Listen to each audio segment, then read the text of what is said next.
The moment a man introduces another woman as his future while his wife is still standing beside him, he has already begun losing everything that truly mattered. The crystal chandeliers of the Whitmore Foundation Grand Gala scattered rivers of golden light across the marble ballroom of the Astoria Crown Hotel in Manhattan. Beneath the glow of 1,000 reflections, Naomi Carter Whitmore stood at the edge of the dance floor, her elegant black gown flowing softly around her as she watched New York's most influential guests fill the room. At 34, Naomi carried herself with a quiet grace that could never be purchased, no matter how many billions filled a bank account. Her deep brown skin shimmered beneath the warm lights, and the diamond wedding ring on her finger caught flashes of gold each time she lifted her champagne glass. 12 years. 12 years of marriage. 12 years of building a life beside Ethan Whitmore. To the world, they were perfection. Magazine covers called them America's most admired power couple. Business journals praised Ethan's empire while society pages admired Naomi's charity work and elegant presence. Together, they seemed untouchable. Yet tonight, something felt different. Naomi could not explain it. Perhaps it was the way Ethan had barely spoken to her during the drive from their Upper East Side penthouse. Perhaps it was the unfamiliar distance in his blue eyes. Or perhaps it was the simple truth that women often sense storms long before the first thunder arrives. Across the ballroom, Ethan stood surrounded by investors, politicians, and executives. At 39, he looked every inch the billionaire entrepreneur who had transformed a small software company into one of the largest technology corporations in America. His tailored tuxedo fit perfectly. His confident smile appeared effortless. Yet Naomi noticed something else. Every few minutes, his attention drifted toward a blonde woman standing near the stage. Vanessa Sinclair. Naomi knew her name. Everyone did. Vanessa had become a familiar presence over the past year. Ethan described her as a marketing consultant, a strategic advisor, a valuable business connection. Naomi had accepted those explanations because trust had always been the foundation of their marriage. Or at least she had believed it was. Soft music floated through the ballroom as waiters moved gracefully between tables carrying silver trays. Laughter echoed beneath the chandeliers. Cameras flashed. The evening seemed flawless. Then Ethan stepped onto the stage. The room immediately quieted. Hundreds of eyes turned toward him. Naomi smiled automatically, expecting another speech about philanthropy, innovation, or community impact. Ethan adjusted the microphone and thanked the guests for their support. The audience applauded warmly. Then his gaze shifted toward Vanessa. Something cold brushed against Naomi's heart. It was small at first, barely noticeable, like the first snowflake before a blizzard. "Tonight," Ethan said with a smile, "I'd also like to recognize someone who has been an extraordinary companion throughout an important chapter of my life." The word landed like glass breaking in silence. Companion. His hand extended toward Vanessa. She smiled and walked toward the stage. Around the room, whispers began spreading from table to table. Naomi did not move. She did not blink. She simply stood there as the golden ballroom suddenly felt colder than a January night. Ethan continued speaking. The guests continued watching.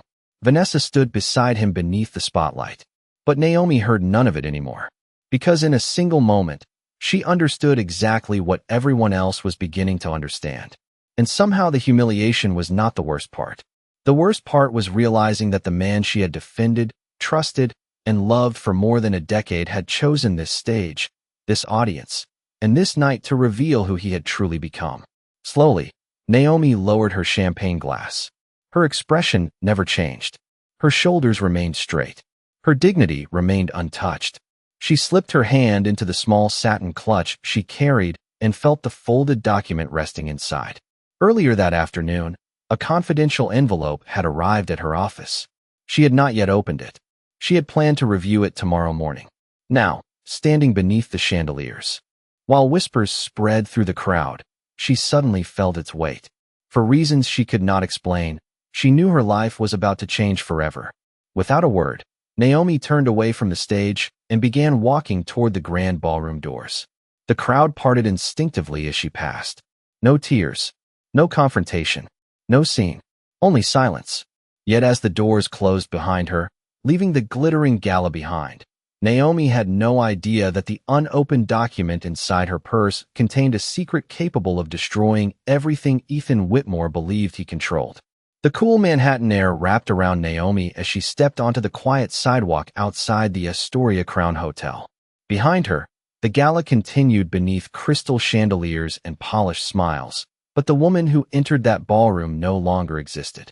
The city lights shimmered across the glass towers surrounding Fifth Avenue, reflecting a life she had helped build one careful decision at a time. Her driver opened the door of the black sedan waiting at the curb, but Naomi remained still for a moment, her gaze fixed on the skyline. 12 years earlier, she and Ethan had stood on a rooftop overlooking those same lights with nothing but ambition, loyalty, and belief in each other. Back then, Whitmore Global occupied a rented office barely larger than a studio apartment. Investors had rejected Ethan repeatedly. Banks had declined his applications. Friends had quietly advised him to give up. Yet Naomi had stayed. She had spent countless evenings reviewing business proposals at their kitchen table. She had organized meetings, introduced him to contacts, and encouraged him through every setback. When the company nearly collapsed during its second year, it was Naomi who convinced a charitable foundation to partner with one of Ethan's technology initiatives, creating the opportunity that eventually transformed his future. The world saw Ethan Whitmore as a self-made billionaire. Naomi knew the full story. She had lived it. The sedan carried her through the glowing streets toward the Upper East Side penthouse that now felt strangely unfamiliar. By the time she entered the private elevator and stepped into the marble foyer, the silence felt enormous. The penthouse overlooked Central Park, offering breathtaking views that magazines frequently featured in luxury lifestyle articles. Tonight, the view seemed cold.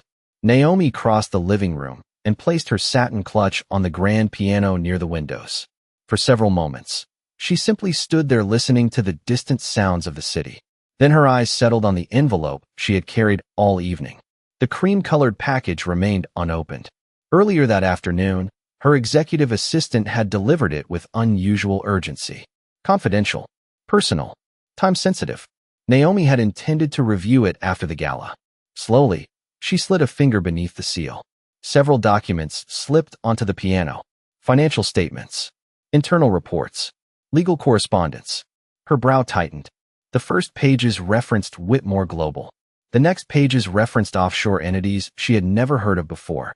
By the third document, her pulse had begun to quicken. Vanessa Sinclair's name appeared repeatedly. Consulting fees, strategic partnerships, confidential transfers.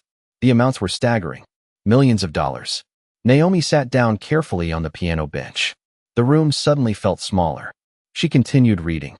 Each page revealed another layer, another connection, another question. This was not merely a personal betrayal. Something far more complicated had been unfolding behind closed doors. Her phone vibrated softly on the piano. Ethan's name appeared on the screen. Once, twice, 3 times. Naomi watched the calls arrive without answering. Moments later, text messages followed. We need to talk. Please come back. This is not what it looked like. Naomi stared at the glowing screen.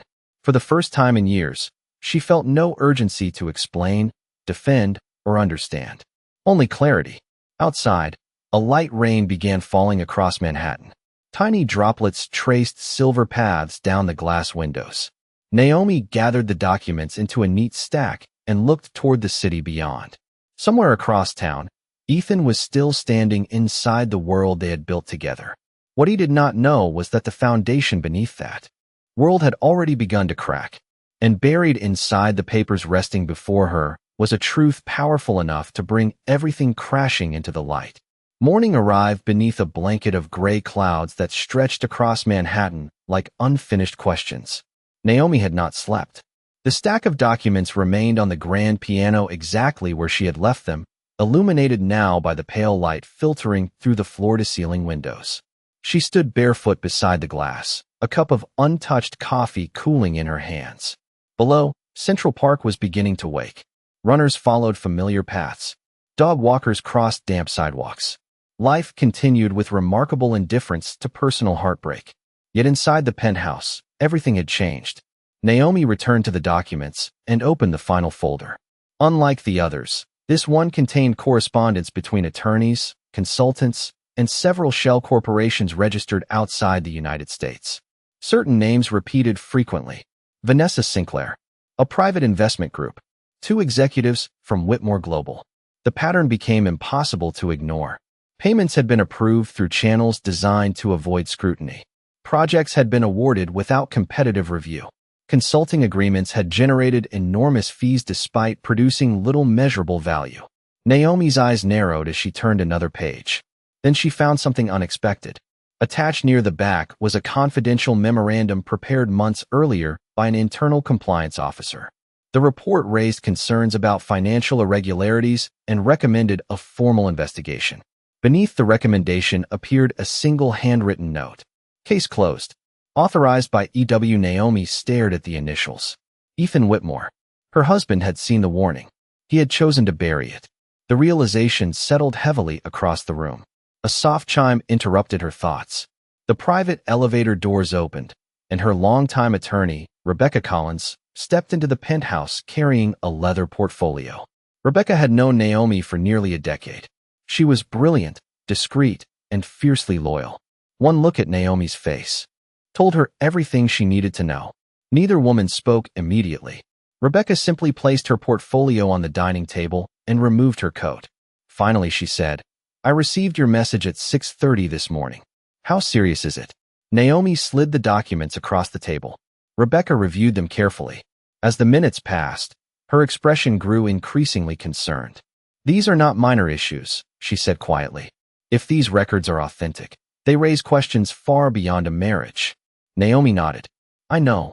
Silence filled the room. Outside, rain tapped gently against the windows. Rebecca closed the folder. "What do you want to do?" It was a simple question. Yet Naomi understood its weight. 12 years of history stood behind it. 12 years of sacrifices, victories, disappointments, and promises. Once, she would have fought to protect Ethan. Once, she would have searched for explanations. This morning felt different. Clarity had replaced confusion. "I want the truth," Naomi answered. "Every piece of it." Rebecca studied her for a moment before nodding. "Then we start today." Hours later, after meetings and phone calls began quietly unfolding behind closed doors, Naomi found herself alone once more. She opened her phone and saw dozens of missed calls. Friends, reporters, board members, Ethan. The messages grew increasingly desperate with each passing hour. "Please answer. We need to talk. This is being misunderstood." Naomi read them without emotion. Then she placed the phone face down on the piano. Across the room, a framed photograph rested beside a crystal vase. It showed a younger Naomi and Ethan celebrating the opening of Whitmore Global's first headquarters. Their smiles were genuine. Their future seemed limitless. Naomi walked over, studied the picture for several seconds, and gently turned the frame face down. Some stories ended with anger. Others ended with tears. But as the rain continued falling across Manhattan, Naomi sensed that her story was entering a far more dangerous chapter. Because somewhere beneath the layers of deception, hidden transactions, and buried reports was a truth powerful enough to shake an empire. And for the first time, she was no longer afraid of what she might find. 3 days later, the financial world woke to news that spread across Wall Street faster than any market report. At precisely 8 o'clock on a Monday morning, Naomi Carter Whitmore filed for divorce. The announcement was brief, respectful, and completely unexpected. By noon, every major business publication in America was carrying the story. Reporters gathered outside Whitmore Global headquarters. Financial analysts filled television panels with speculation. Investors demanded answers. The company that had spent years projecting stability suddenly found itself at the center of a storm. From the 47th floor executive office overlooking Midtown Manhattan, Ethan Whitmore watched the headlines multiply across the screens mounted inside his conference room. His jaw tightened with every update. The previous 72 hours had felt unreal. Naomi had not answered a single call. Not one message. Not one request for a meeting. For the first time since he met her, he could not reach her. And somehow that silence disturbed him more than anger ever could. Across the table, members of the executive board exchanged uneasy glances. Several directors had privately admired Naomi for years. She was not simply the chief executive's wife. She was a respected figure within philanthropic circles and a trusted voice among many long-term investors. Her departure raised questions nobody wanted to ask aloud. One director finally broke the silence. "Ethan, shareholders are requesting clarification." Ethan straightened in his chair. "My personal life has nothing to do with company performance." The answer sounded confident, yet even he could hear the strain beneath it. Another executive cleared his throat carefully. "Unfortunately, the market disagrees." The room fell quiet. The giant screen displayed the company's stock chart. The decline was not catastrophic, but it was noticeable. Confidence was shifting. Uncertainty was spreading. Investors disliked surprises. Meanwhile, several miles away, Naomi sat inside a private office overlooking the Hudson River. The building belonged to Colin's legal advisory group, where Rebecca had assembled a team of specialists to examine the growing collection of documents. Boxes of records lined the conference table. Financial experts moved methodically through contracts, transfers, and internal communications. Naomi listened more than she spoke. Every hour seemed to reveal another hidden connection, another unexplained payment, another decision that made less sense the deeper they investigated. Late that afternoon, one of the forensic accountants entered carrying a folder marked Priority Review. "You need to see this," he said. Naomi accepted the file and began reading. Several minutes passed. Then she slowly lowered the papers. The room felt suddenly colder. The documents revealed that Vanessa Sinclair's consulting agreements had expanded dramatically over the past 18 months. What began as small contracts had evolved into a network of influence reaching multiple divisions inside Whitmore Global. More troubling still, several executives appeared to have raised concerns that were quietly dismissed. Naomi looked toward Rebecca. "How many people know about this?" Rebecca folded her hands carefully. "Very few. For now." Outside the conference room windows, the afternoon sun reflected off the Hudson like liquid silver. Naomi stared at the light for several seconds. Once upon a time, she would have focused on saving Ethan from the consequences of his decisions. She would have protected the company, protected the reputation, protected the future they shared. But that future no longer existed. Back at the penthouse that evening, Ethan stood alone beside the same floor-to-ceiling windows where he and Naomi had celebrated countless victories. The city stretched endlessly below him, yet the apartment felt empty, too quiet. His gaze drifted toward the grand piano. Something was different. Then he noticed it.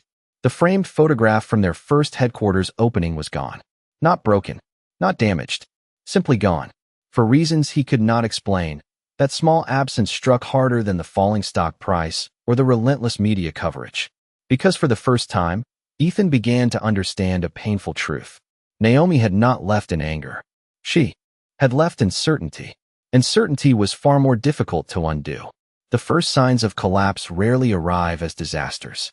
They arrive as small cracks hidden beneath polished surfaces. 2 weeks after the divorce filing, Whitmore Global continued operating as if nothing had changed. Press releases were issued. Executives attended conferences. Investors received carefully prepared statements. From the outside, the empire still appeared strong. But inside the executive floors of headquarters, uncertainty had begun spreading through every department. Ethan felt it during meetings. He heard it in conversations that stopped when he entered a room. He saw it in the cautious expressions of board members who once followed his leadership without hesitation. More troubling than any financial report was Vanessa herself. The woman who had once seemed effortlessly confident now appeared increasingly impatient. She pushed aggressively for new contracts. She inserted herself into strategic discussions that had little connection to her role. She requested access to information that normally remained restricted. At first, Ethan dismissed the concerns raised by his executives. Stress was affecting everyone. The media scrutiny was relentless. The divorce was creating distractions. Yet the warnings continued arriving. One afternoon, his chief financial officer requested a private meeting. The man had worked beside Ethan for nearly 10 years and rarely expressed personal opinions. This time was different. "You need to review these approvals," he said quietly, placing a folder on Ethan's desk. Ethan opened the file. Several projects carried Vanessa's recommendation. Several consulting firms connected to her network had received significant payments. The numbers were difficult to ignore. "These were reviewed already," Ethan replied. The chief financial officer nodded slowly. "That is what worries me." After he left, Ethan remained alone in his office, staring at the skyline beyond the glass. For the first time, doubt entered a place where certainty had always lived. Across Manhattan, Naomi was building something entirely different. While headlines continued focusing on the divorce, she spent her days working with advisors, researchers, and legal experts. The investigation had expanded far beyond what she originally imagined. Every answer seemed to uncover 3 new questions. Yet despite the long hours and difficult discoveries, Naomi felt stronger than she had in years. The exhaustion that once followed every attempt to hold her marriage together was gone. In its place stood purpose. One evening, she attended a fundraising event hosted by a children's education foundation. It was her first major public appearance since leaving Ethan. The ballroom was smaller than the galas she once attended as a billionaire's wife, but the atmosphere felt genuine. Teachers, community leaders, and nonprofit organizers filled the room. They spoke about opportunity, hope, and service. No one asked about the divorce. No one whispered behind her back. For several hours, Naomi simply felt like herself again. As she stood near a window overlooking the Hudson River, an elderly donor approached her with a warm smile. "You look different," he said kindly.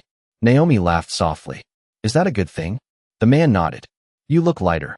The words stayed with her long after the event ended. Because he was right. She had lost a marriage, lost a future she once believed was permanent. Yet somehow she had also shed something invisible, a burden she had carried for far too long. Meanwhile, Ethan sat alone inside the penthouse later that same night reviewing another set of troubling reports. The apartment felt colder than ever. The grand piano remained untouched. The silence felt endless. Then his phone rang. It was one of the investigators assigned to review internal compliance concerns. Ethan listened carefully as the man spoke. By the time the call ended, the color had drained from his face. Another hidden transaction had surfaced. Another connection linked directly back to Vanessa's network. Slowly, Ethan lowered the phone. Outside, Manhattan glittered beneath the darkness. Inside, the foundation of everything he believed he controlled was beginning to crumble beneath his feet. 2 years later, Manhattan no longer spoke Naomi Carter Whitmore's name in whispers. It spoke her name with admiration. The cover of Forbes rested on a glass table inside a television studio overlooking Times Square. Naomi's photograph filled the front page beneath a headline celebrating one of the fastest-growing philanthropic investment organizations in America. The woman once known primarily as a billionaire's wife had become something far greater. She had built Carter Impact Partners from a modest office overlooking the Hudson River. Now the organization funded educational initiatives, medical research programs, and community development projects across the country. More importantly, it changed lives. Naomi never spoke publicly about her divorce. She never gave interviews discussing betrayal. She never criticized Ethan. Her silence became part of her strength. While others chased headlines, she focused on purpose. And purpose proved far more powerful than publicity. On a warm September evening, a black town car pulled up outside the Grand Meridian Ballroom, the newest luxury venue in Manhattan. Cameras lined the entrance. Reporters gathered behind velvet ropes. Business leaders, governors, and nonprofit executives arrived one by one for the National Leadership Gala. It had become one of the most prestigious events in the country. This year, Naomi was the guest of honor. As the car door opened, conversations softened. Naomi stepped onto the red carpet wearing a deep crimson gown that seemed to capture every reflection of light surrounding her. The color was elegant rather than dramatic, confident rather than loud. Her natural curls framed her face beautifully, and a simple diamond bracelet glimmered softly at her wrist. She no longer wore a wedding ring. She no longer needed one to signify her worth. Across social media, photographs spread within minutes. Television commentators praised her accomplishments. Young entrepreneurs described her as an inspiration. For countless women watching from home, Naomi represented something even more meaningful. Proof that dignity could survive heartbreak. Inside the ballroom, crystal chandeliers cast golden light across hundreds of elegantly dressed guests. Naomi greeted supporters, donors, and civic leaders. With the same warmth she offered everyone. Success had changed her circumstances, but not her character. At the center of the ballroom stood a massive screen displaying highlights from projects her organization had funded. Schools, hospitals, scholarships, Communities transformed through opportunity rather than charity alone. As applause filled the room following a presentation, Naomi glanced toward the back in trance and paused. A familiar figure had just entered the ballroom. Ethan Whitmore. For a moment, neither moved. Time seemed to slow beneath the golden lights. Ethan looked older than she remembered. Not dramatically older, but changed. The confidence that once dominated every room had softened into something quieter, more reflective. Whitmore Global still existed, but it was no longer the unstoppable empire it once appeared to be. Investigations, restructuring efforts, and years of public scrutiny had taken their toll. More than once, industry analysts questioned whether the company would fully recover. Ethan's gaze remained fixed on Naomi. Not on the crimson gown. Not on the attention surrounding her. On her.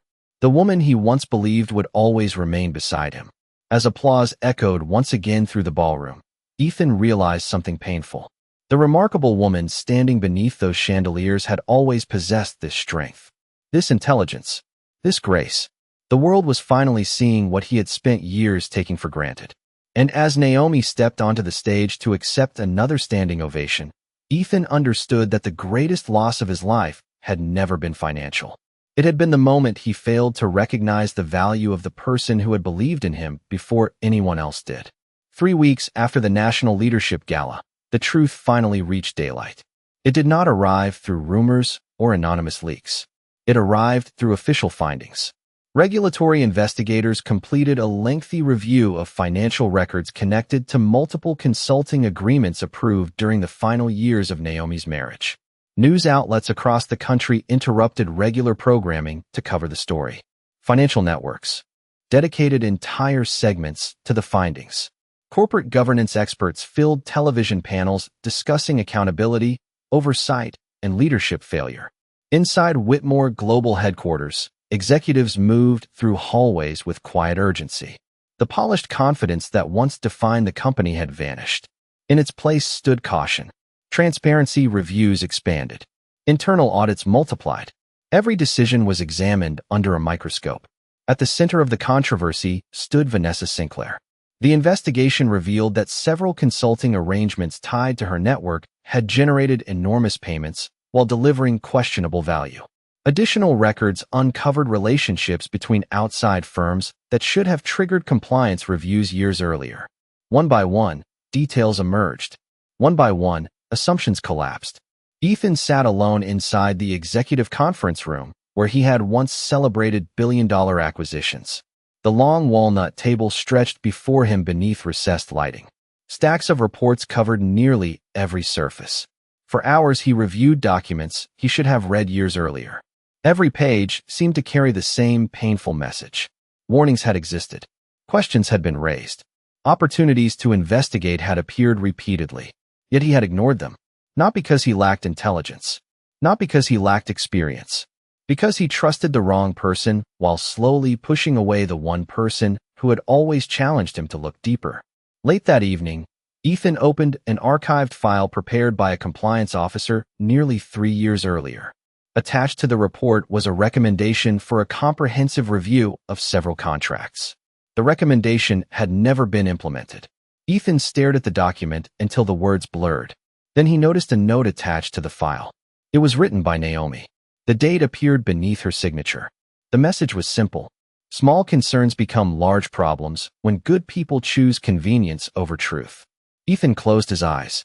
He remembered the conversation.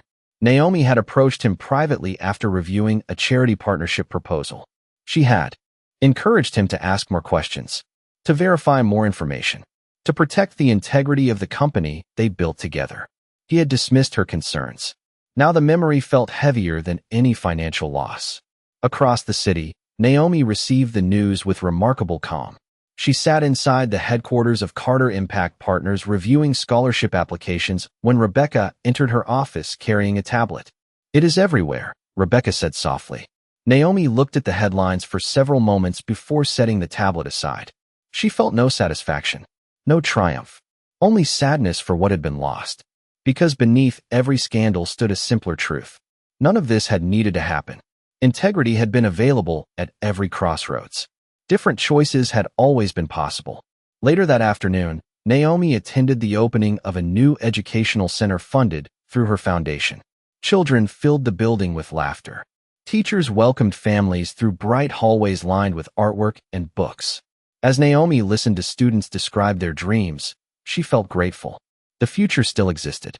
Hope still existed. Purpose still existed. Meanwhile, Ethan stood alone beside the windows of his office, watching the sun disappear behind the Manhattan skyline. For years, he believed success was measured through market value, influence, and power. Now he understood something far more important. The greatest asset he had ever possessed was never listed on a balance sheet. It had been a woman whose wisdom he failed to appreciate until she was gone. And as darkness settled over the city, Ethan finally accepted a truth no investigation could reveal and no fortune could repair. The person who once helped protect his empire had never been standing behind him. She had been the foundation beneath it. 6 months later, Ethan Whitmore no longer recognized the life he was living. The executive floor that once buzzed with confidence now felt strangely hollow. Several longtime board members had retired. Strategic partners who once competed for meetings now kept their distance. Whitmore Global remained operational, but the aura of invincibility surrounding the company had disappeared. Every success felt smaller. Every victory felt temporary. Yet none of those losses haunted Ethan as much as the silence waiting for him at home each night. The penthouse overlooking Central Park remained as elegant as ever.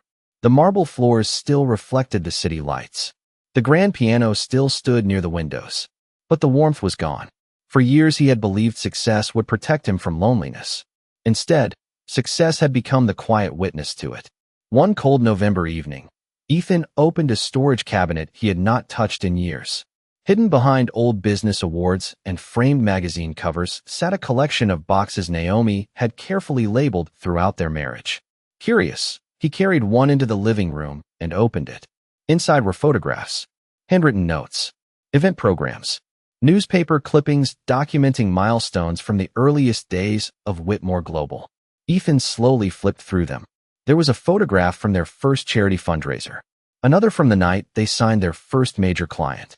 A picture of Naomi standing beside him in a tiny office, smiling with absolute belief in a future that had not yet arrived. Tucked between two photographs rested a folded piece of paper. Ethan recognized Naomi's handwriting immediately. The note had been written nearly 10 years earlier. One day this company will become everything you dream about. Just promise me that success never matters more than the people who helped build it. Ethan read the sentence 3 times. Then he lowered the paper and stared through the windows at the city beyond. The lights blurred slightly. Not from tears. From regret. Real regret. The kind that arrives when a person finally stops defending their mistakes and begins understanding them. Across the city, Naomi's world continued expanding. Carter Impact Partners announced new initiatives in education and healthcare.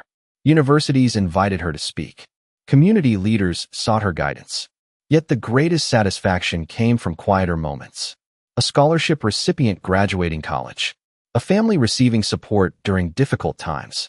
A school opening its doors in a neighborhood that had waited decades for opportunity. Her life was no longer built around proving anything. It was built around purpose.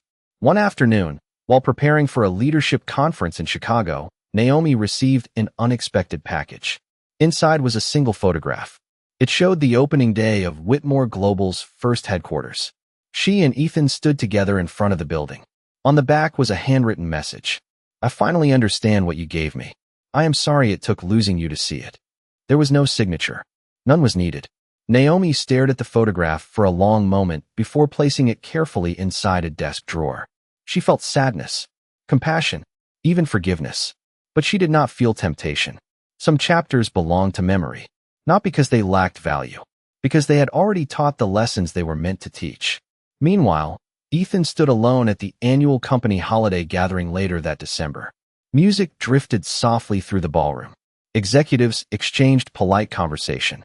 Crystal lights sparkled overhead. The scene reminded him of another ballroom years ago. Another night. Another choice. Looking around the room, Ethan finally accepted the full cost of that moment. He had not merely lost a marriage. He had lost trust, partnership, friendship, the person who saw the best version of him long before the world ever did. And for the first time in his life, the billionaire who once believed everything could be replaced understood that some things never can.